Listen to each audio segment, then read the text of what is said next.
I just got in another run. It rained a little bit, but I've gone through an unprecedented run, no pun intended, of running for almost an entire month outside. So I started using this app called Runna, Runna, to help me with getting motivated for running training, and then also to get some more specifics about what kind of runs that I should do to prepare for endurance races. And it had me penciled in for about 16 runs this month. And I think that I have done 12 or so. So I've done all 12. It's almost the end of the month. Maybe I've done more than 12. But my point is, it's almost the end of the month, and I have not had to run indoors yet. And I hate treadmill running. So there's usually a day or so where it's like raining really bad, and I have to go inside just by default. But today, it drizzled just a little bit during my run, but not bad enough to make me stop. I was able to finish the run. But that's neither here nor there. The title that I have here is How Do You Win Big Brother Without Being Manipulative? And I tell everybody this. I'm a pretty new Big Brother fan in terms of when I started watching Big Brother, which was like about 2020. That was when I began. And when I started watching the game, the reason I hadn't watched it before is because I thought Big Brother is boring.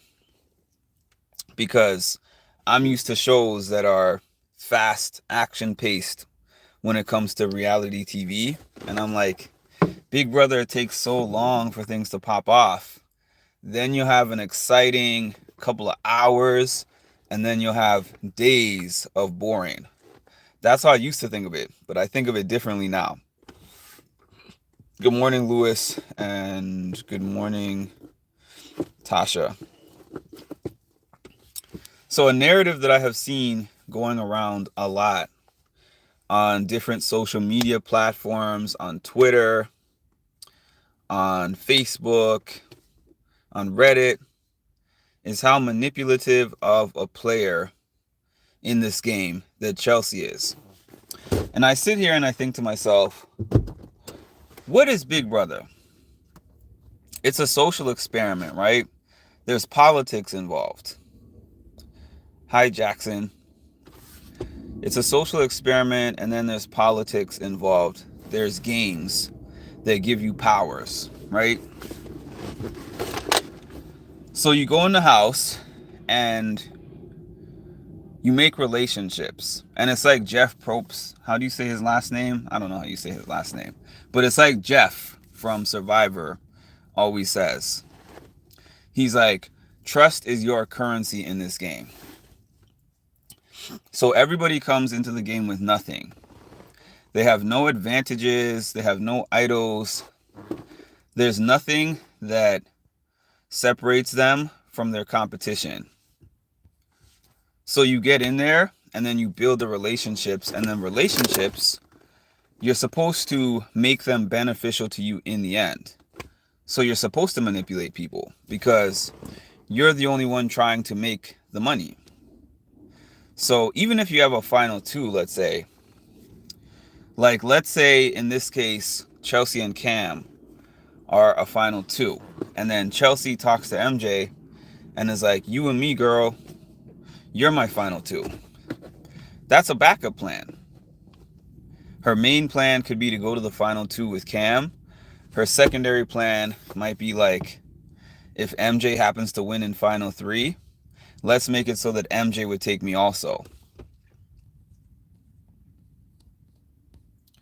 That's how you got to be in the game. You need to know who to trust and how to move forward. LMAO, you don't. Dan was manipulative, and he's considered the best Big Brother player of all time. I'm glad he hasn't fed into the nonsense on Twitter. What has he been saying? I just wanted you to know. Thank you for the like, Ma, and anyone who's watching, please hit the like button. I see 10 people and 5 likes. So let's make the math. So being a manipulator in the Big Brother game is not a bad thing, because I feel like there's good manipulators and I feel like there's bad manipulators. And I think that the bad manipulators get mad at the good ones because the good ones did a better job than they did.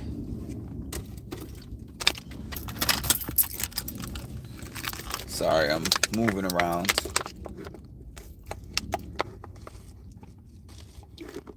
Like, for an example, I was looking at one of the exit interviews for Angela,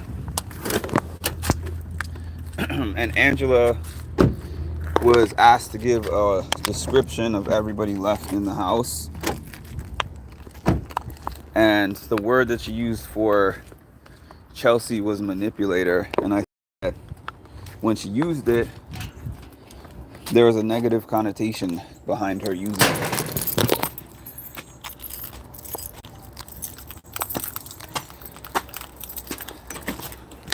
I was gonna sit in my car, but I decided to go inside. Jeez.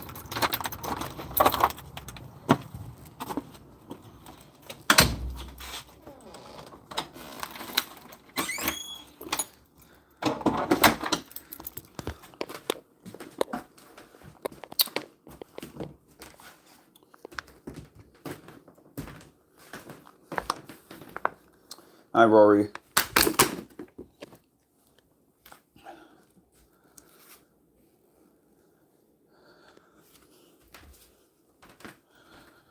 Okay. Sorry, I just decided to move inside. Okay. Sorry for the lighting. Let me move over here. Alright, that's better. Okay, so where are we here?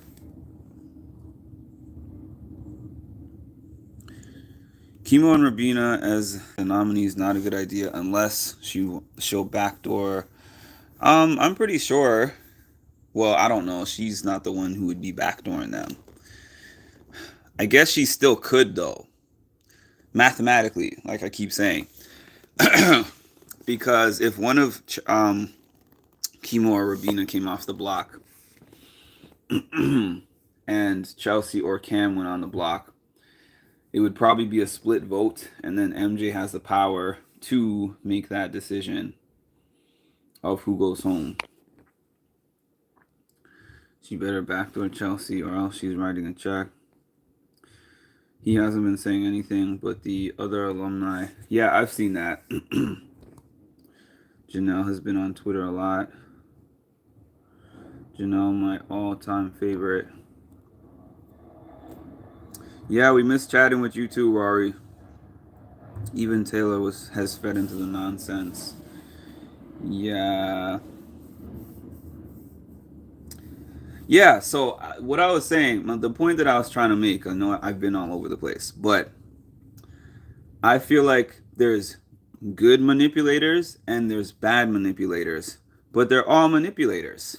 Because let's be real.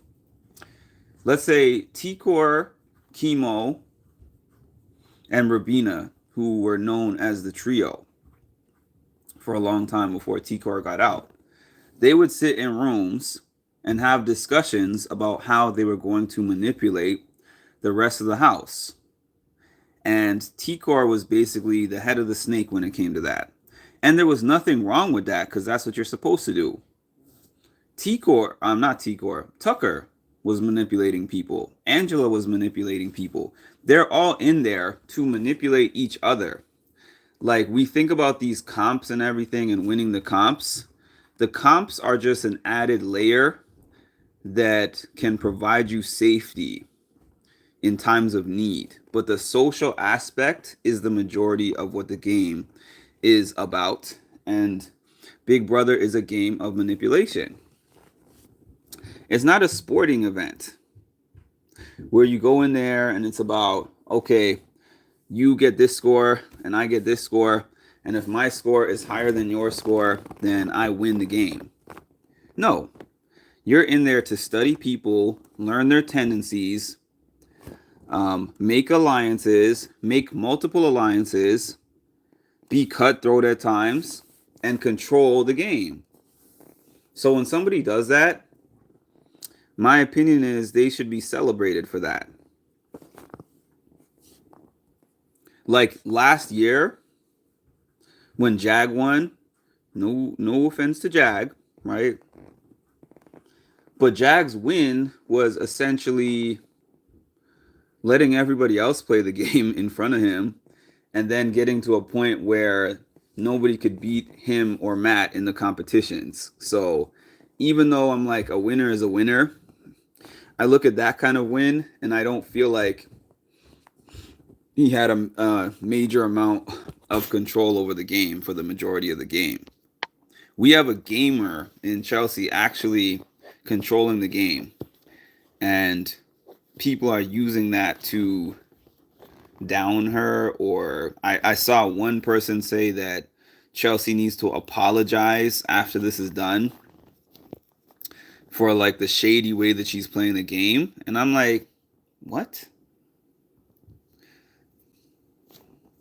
Now, if we were talking about somebody who was, even though there's no moral clause and people can play the game however they want, but if somebody was using personals as a way to win the game or manipulate somebody or control them and their way of thinking, that's different. But if I am exclusively like game talking you and convincing you of things, then I'm playing the game well. Good game.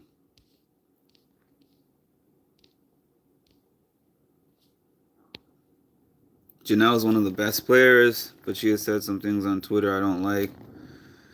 For example, saying that Matt this season was lazy for capitalizing on his short time in the house. I'm gonna eat cake. But he opened up too much, and honestly, Angela should have left during week 2, 3. But my draft points. Hi, Edward. So yeah, I don't like this negative connotation that they are putting around that word. Like, that is not what this game is all about.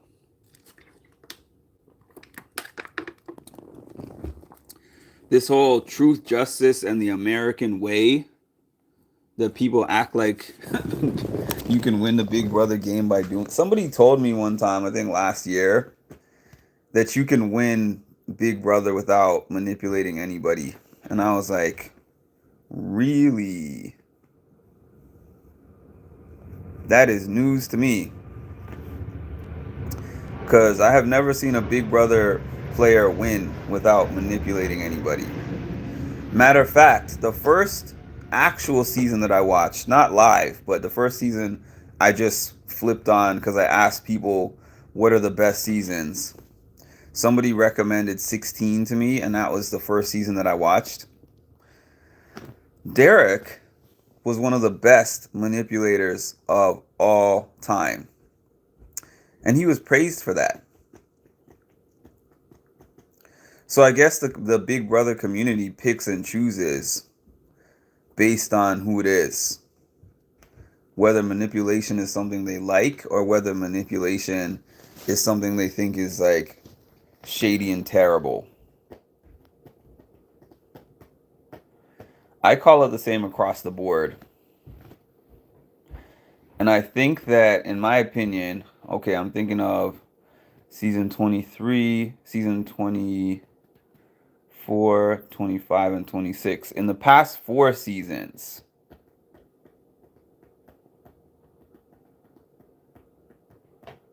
the last game that I saw that was this good in the past 4 seasons was Xavier's game. Although Chelsea has had to do more than Xavier did due to Xavier's big alliance I'm not gonna say carrying him because a lot of people said that, so I'm not gonna say carrying him, but I'll just say the real game really started for him from jury and on. That's where I feel like he had to put in his best work. Was like the final 7-6. Even Eddie McGee did some manipulation. To answer your question, I mean, you can be truthful, but the most truthful people in the Big Brother house, year after year, they go home.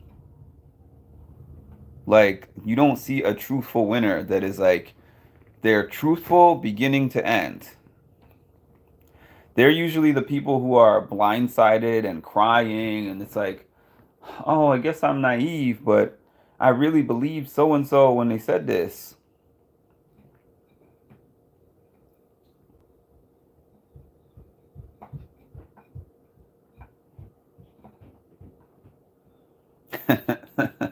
The truth that, like, and then I think about comparing the show to the real world.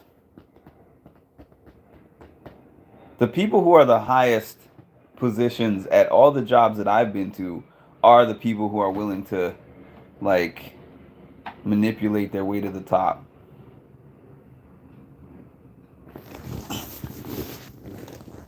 I'm kind of more truthful than the average person at work, but I know a lot, but that actually hinders me at work. That does not benefit me in any way.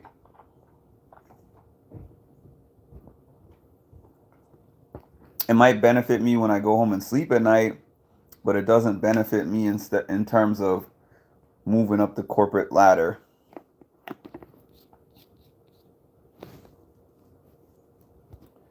Okay, it's okay to lie, but you can't lie too hard. But the thing is, it has kale, peanut butter, vanilla protein, I think chia seeds,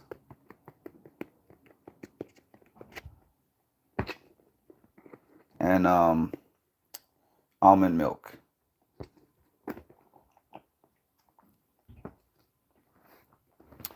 Yeah, the best lies are the lies that incorporate some truth in it. Yeah, I agree. And then you're doing this balancing act too, where you're having conversations with people and you're connecting with them, but you're also thinking, I'm using this connection as well to build trust with this person within the game.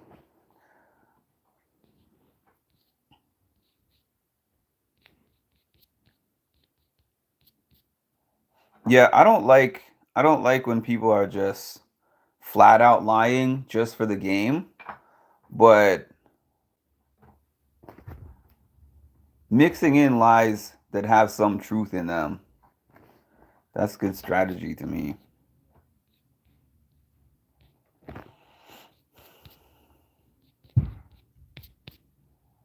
But yeah, I just don't like the narrative that you have, like, manipulating people in the Big Brother house is doing something wrong, because it's not. You sign up for the game, and that's the game that you've signed up for. You're in there. It's a social experiment and a game mixed together. Like I said, there's politics involved in the game. So the politics are the competition. So it's like, all right, I won. Um, I won the HOH this week, so I'm the president, right? And then somebody is going to win the veto, which also gives them some power. If they're on the block, they're obviously going to take themselves off the block in most cases. Um, but then they also wield a power because they have the power to save somebody. So now they're going to be politicking with the rest of the house to be like, if I make this move, two things. They're trying to get information, and then they're probably trying to use it to further themselves later on. Like, if I use this veto to save this person, what can you do for me in the future? So now all this game stuff that they're doing is not like honesty per se. My thing would be like, I think when you're really good at the Big Brother game, you don't overcommit to too many things. You kind of gently commit to several things, but then you only strongly commit to like one or two main alliances.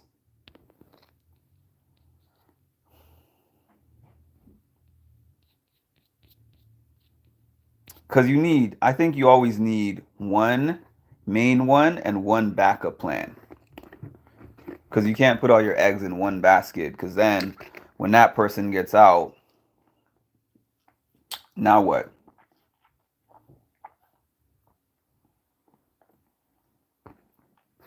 So last night, I actually watched quite a bit of Chelsea talking to MJ, and I watched quite a bit. Well, not quite a bit because it wasn't that long, but I watched MJ talking to Cam, and then I watched Cam talking to Chelsea afterwards. So basically, all three of them were in the room. They were talking about Chemo and Rabina, what they're gonna do going forward. I think I would be good at Big Brother. I just my anxiety would go through the roof.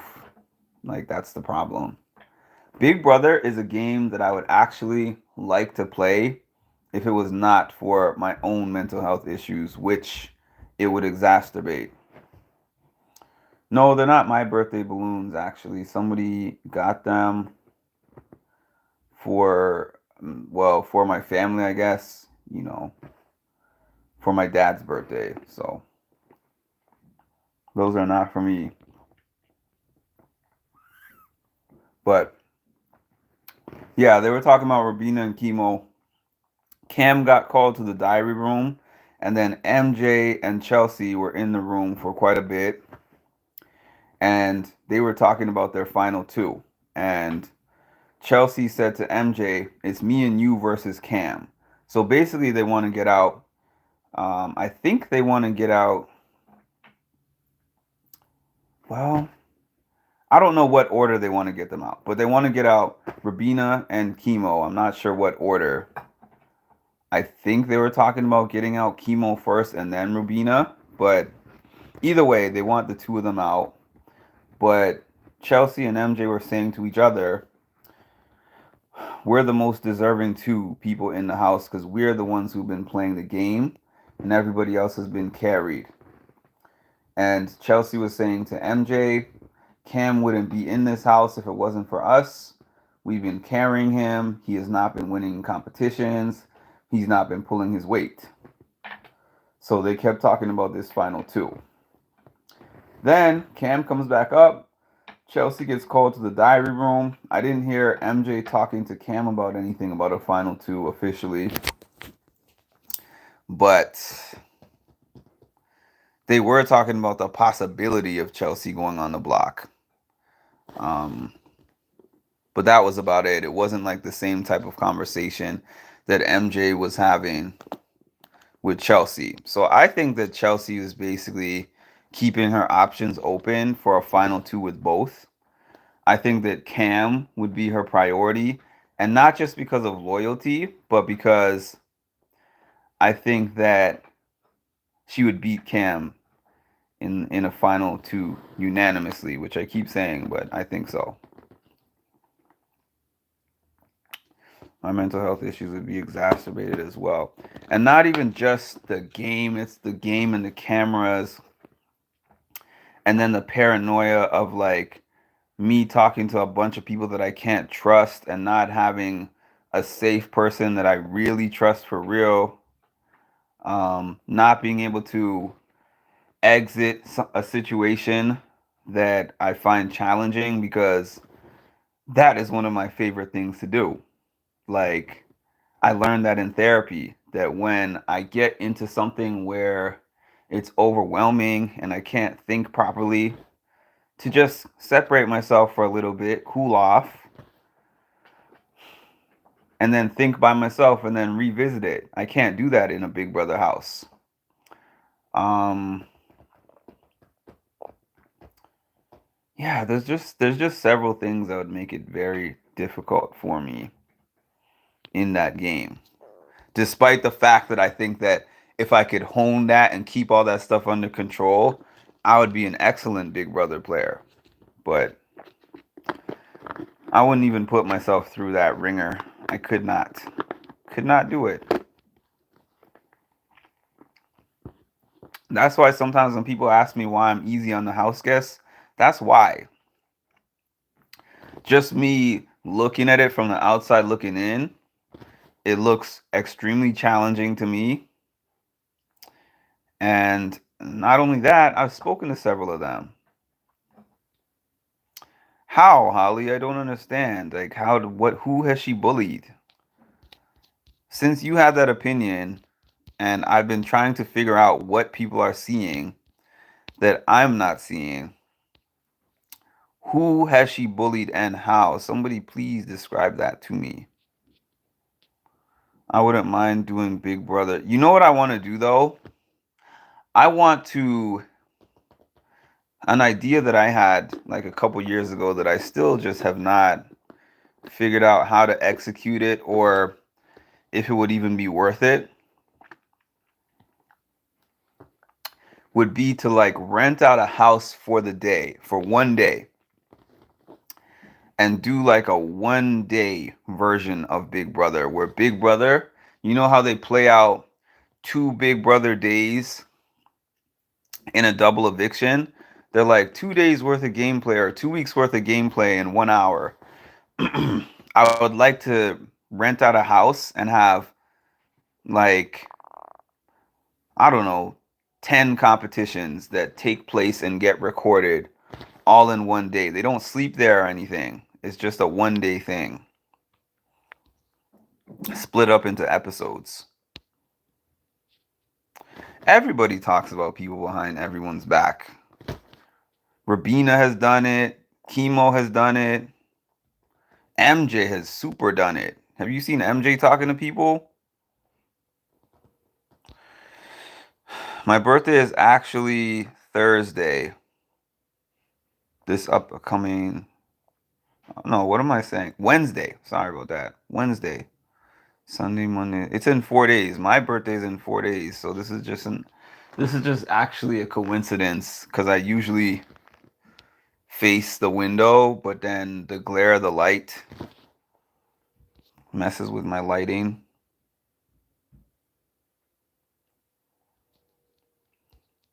Yeah, I don't consider that bullying. Mocks people on her one-on-ones in front of the camera. Angela will do it to their face. Okay.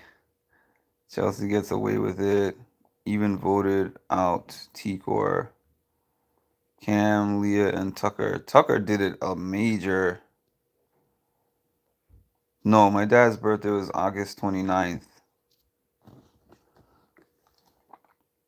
Those balloons have been up for a while. Almost a month.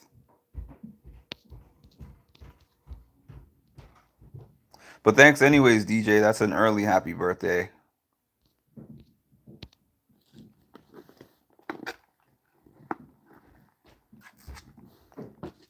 I can't believe we're already so close to it.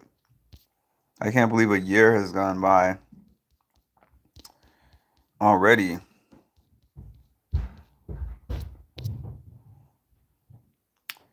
I think it's passive aggressive bullying.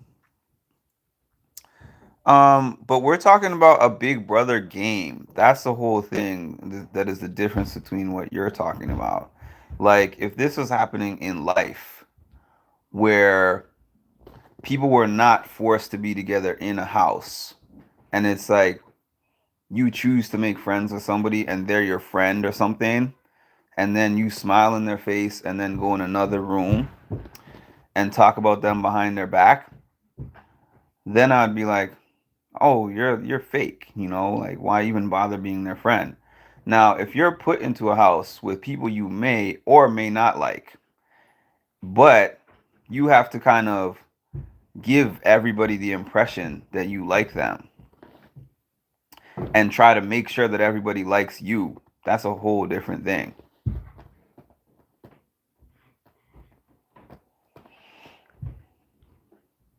I don't like bullying being thrown out there like that, cuz I was actually bullied in school. When I was in school, I was bullied physically and emotionally at different times. And it wasn't like this type of stuff that they call bullying in 2024. And those real bullies never even got that label.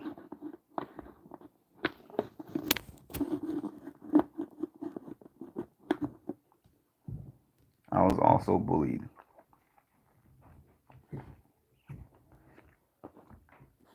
And I think that Chelsea is a good person. I think you can be a good person and still talk about people, laugh about things that they do, make jokes about their mannerisms.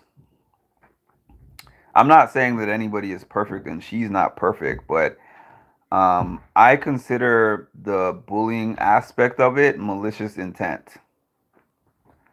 And I don't think she has any. I think she's the type of person who if you were to talk to her and say such and such makes me feel away, she'd probably apologize.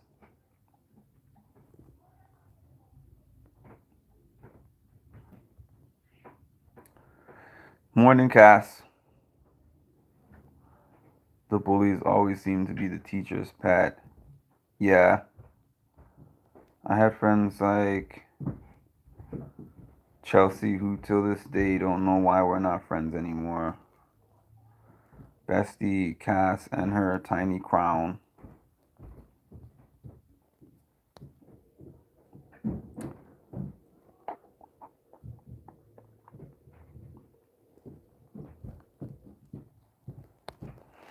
Yeah, so that's pretty much all I got, but like I continue to say, I like this season.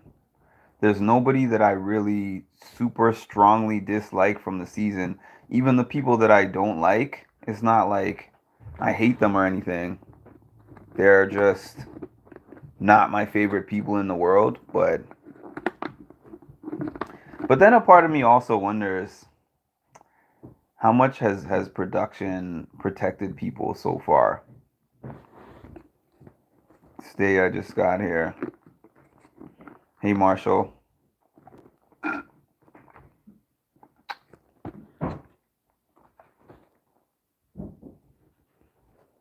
Yep. All right, everybody. Thanks for joining me. I'll probably jump back on here after the veto comp because then there will be more to talk about. Because then we'll know who won the veto. Is it gonna be used? Is it gonna be a replacement nom? All of that good stuff. I don't strongly dislike Chelsea, just not a fan. That's fine. People are conflating her game personality. Yeah, I mean, when it comes to Chelsea specifically, like I said, I don't usually even do this, but for whatever reason, I forgot what made me do this, but I actually went on some of their social media. Like I went on Cam's social media, I went on Chelsea's social media.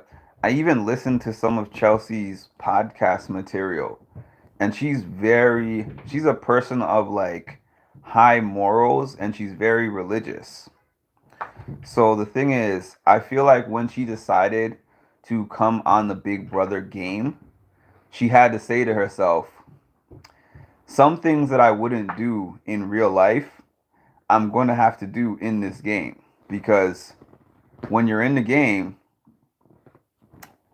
um, you have to do these things to be able to win the game. If you're just there to show up, if you're just there to expand your brand, that kind of thing, then you don't have to play the game the way that a winner has to play the game. But she didn't just come there to play the game. She came there to win. Some people come to the game just to be on the game, and you can tell. Like, I'm just happy to be here, people. And other people are like, the next 90 days or however long the game ends up being, I'm committing to doing whatever is necessary in order to get the W. She's one of them. I don't know what Angela has to do with her, but a lot of the fandom loves Angela. Like you are in the majority being an Angela fan, to be honest with you. If you go look all over social media, I know there's people who hate Angela also. I do know that, but there's a huge campaign for her being America's favorite player right now. Um, and there's not a big difference, actually. You know, Angela was trying to manipulate the game in her own way. I think Chelsea is just better at it. That's what. If you were at the beginning of this live, I said at the beginning that everybody, all 16 house guests in the game, are manipulators, and the ones that are good at manipulation, the ones that are bad at manipulation don't like the ones that are good at it.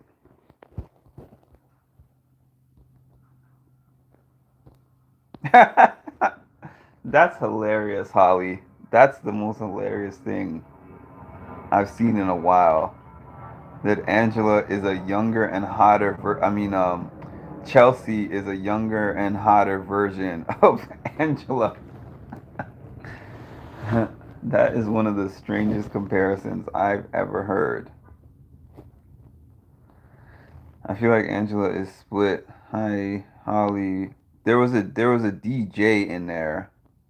That's probably who Marshall's talking about. I wanted to see a Chelsea and Angela final too.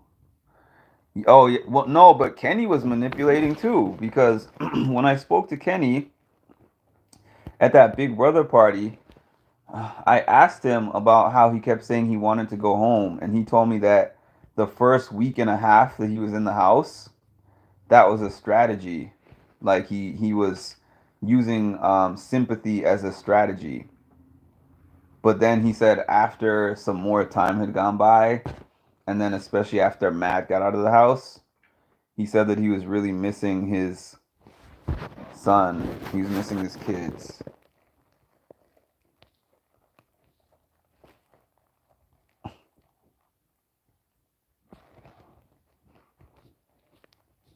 Cass is getting to work already. I wanted Angela to get final two. I wanted draft picks. Can you tell me in DMs what that means? I don't even know what that means. Okay, everybody. Happy Saturday. Please make sure to like, comment, and subscribe, and hit the notification bell to get notified when I drop some more great content. Thank you.